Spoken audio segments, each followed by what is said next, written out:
Guillaume Meurice. Oui, moi je vais vous parler aujourd'hui des valeurs de la République. On les entend partout dans tous les discours politiques, même si ce n'est pas les interprètes qui les écrivent. On le sait maintenant, la plupart des politiques viennent au meeting les mains dans les poches avec leur bite et leur couteau. Paul-Marie de son prénom.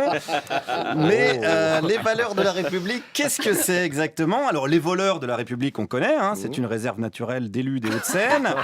Les malheurs de la République aussi, puisque régulièrement Damien XVI fait une chanson.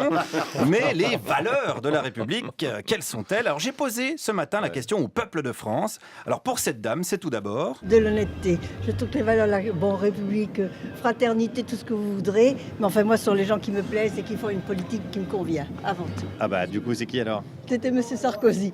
Vous tombez mal. Mais alors l'honnêteté pour vous, c'est Nicolas Sarkozy? Mais c'est pas une question d'honnêteté. Non, ça, avec Sarkozy, on est à peu près sûr que c'est pas une question d'honnêteté. Les valeurs de Nicolas Sarkozy, elles sont cotées tous les jours à la Bourse de Paris. Son Robespierre, on le connaît, c'est Jean-Yves Courcial. Mais cette dame est quand même fidèle à la devise de la République, la devise qu'on connaît tous. La France, c'était liberté, fraternité, et la troisième, je ne sais plus. Mais... Ah, vous savez plus la troisième? Oh oui, là maintenant, je l'ai tellement entendu, je ne sais plus. Attendez, fraternité... Ah mais ça, c'est parce que vous soutenez Sarkozy, alors du coup, vous avez oublié celui qui est entre les deux. Pourquoi? Mais dites-le pas, parce que là, vraiment, franchement, ça ne veut pas... C'est égalité. Oui, égalité, de nos jours, l'égalité, c'est l'égalitarisme, vous comprenez. Alors là, oui, en effet, ça m'échappe. Vous voyez? Ça vous plaît pas, du coup? Vous voyez comme ce mot-là, vraiment, je l'ai snobé. Oui, on est dans une période qui snobe pas mal l'égalité en règle générale. Elle est un petit peu perdue, l'égalité dans la société. Elle ressemble à un concours de paix dans une émission de François Bunel. On la regarde avec quand même un petit peu d'appréhension, de mépris et de dédain. C'est vrai que l'égalité est un problème, par exemple pour ce monsieur. Il y aura à dire qu'il n'y a pas d'égalité partout. Il faudrait plus d'égalité selon vous? Oui, parce que j'estime qu'on fait... moi, je suis français depuis... et j'estime qu'on fait beaucoup plus pour les étrangers. Ah bon? Ouais. Il y a des fois, je dis, si je m'appelais Mohamed, j'aurais le droit à plus de choses que de m'appeler... voilà, c'est tout. Attention, parce qu'il y a fraternité aussi dans les valeurs de la République. Non, c'est pas... Parce que justement... Si on veut parler d'égalité, on oublie un peu la fraternité parce que il y a des choses que ça se fait pas. Il faudrait mettre juste liberté, égalité, alors pas fraternité. Ouais, va falloir se mettre d'accord parce qu'il va plus rien rester parti comme c'est parti. On va écrire slip sur la tête au fronton des mairies, on prendra Hanouna comme président, ça ira plus vite. Alors demandons à un autre citoyen, est-ce que cet autre monsieur respecte les valeurs de la République? Moi personnellement, j'essaye de les respecter. Après, pour les gens pour qui je vote, c'est pas sûr. Pourquoi vous votez pour des gens qui les respectent pas? Et vous avez le choix là ce coup-ci? Vous la ramassez, votre question? Dis donc!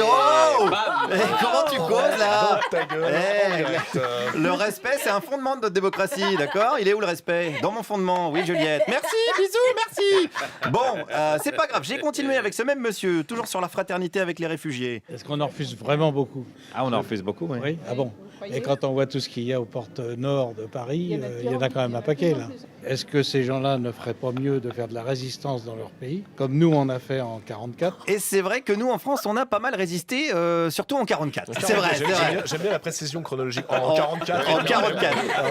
C'est vrai Comme la pointure. Après le débarquement, on s'est dit, tiens, non, finalement le schnapps, non, c'est pas terrible. À 45, même je vais vous mettre. À 45, on était les Jean Moulin, tous.